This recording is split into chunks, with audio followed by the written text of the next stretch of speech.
আসসালামু আলাইকুম। আজকে আমি দেখাবো খুব মজার একটি গ্রামীণ রান্না, আলু আর করলা দিয়ে গুঁড়া মাছ ভোনা। চলুন দেখে নেই গ্রামের স্বাদের এই সহজ রান্না।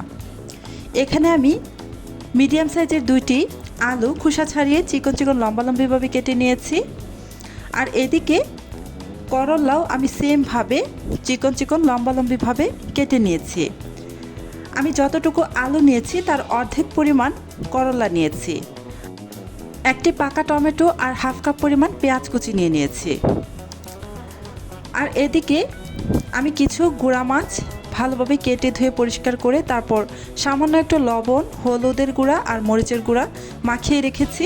এগুলোকে প্রথমে ভেজে নেব। চুলা একটা প্যানের মধ্যে পর্যাপ্ত পরিমাণে সরিষার তেল দিয়ে দিলাম।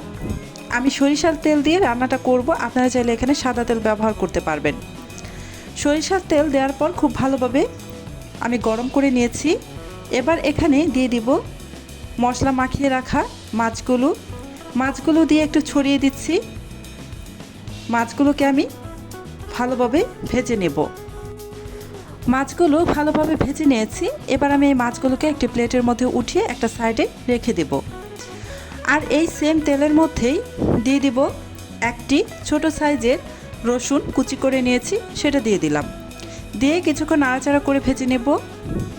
রসুনটা যখন হালকা ব্রাউন কালার হয়ে আসবে তখন আমি এখানে দিয়ে দিচ্ছি পেঁয়াজ কুচি, প্রায় হাফ কাপের মতো। পেঁয়াজ কুচি দেওয়ার পর নাড়াচাড়া করে পেঁয়াজটা হালকা নরম হওয়া পর্যন্ত ভেজে নেব। এই যে পেঁয়াজ হালকা নরম হয়ে এসেছে, এ পর্যায়ে এখানে আমি পাকা টমেটোটা দিয়ে দিলাম, যেটা আমি কেটে রেখেছিলাম। টমেটোটা দেওয়ার পর নাড়াচাড়া করে একটু মিশিয়ে নিয়ে দিয়ে দিচ্ছি স্বাদ অনুযায়ী লবণ, হাফ চা চামচ পরিমাণ মরিচের গুঁড়া, 1 চা চামচের 3 ভাগের 1 ভাগ হলুদের গুঁড়া, 1 চা চামচের 3 ভাগের 1 ভাগ জিরার গুঁড়া দিয়ে নাড়াচাড়া করে মশলাটাকে ভালোভাবে মিশিয়ে নিয়ে এখানে সামান্য একটু পানি দিয়ে দিচ্ছি, মশলাটা যেন পুড়ে না যায় আর খুব সুন্দরভাবে কষানো যায়। মশলাটাকে আমি ভালোভাবে কষিয়ে নিয়েছি। মশলা থেকে তেলটা আলাদা হয়ে গিয়েছে। এবার এখানে আমি দিয়ে দিব কেটে ধুয়ে পরিষ্কার করে রাখা আলু আর করলা দেওয়ার পর সাথে সাথে নেড়ে চেড়ে ভালোভাবে মিশিয়ে নেবেন। বারবার কিন্তু নাড়াচাড়া করে দেওয়া যাবে না, এতে করে করলা থেকে এক্সট্রা তিতা ভাব বের হয়ে আসবে। আমি প্রথমেই যখন করলা আর আলু দিলাম সাথে সাথে নেড়ে চেড়ে কিন্তু মিশিয়ে নিচ্ছি, পরে আর নাড়াচাড়া করব না। এভাবে প্রথমেই ভালোভাবে নাড়াচাড়া করে মিশিয়ে নেবেন।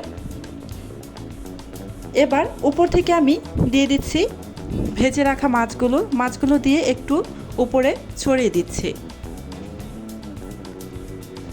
মাছগুলো আমার ভালোভাবে দেওয়া হয়ে গিয়েছে।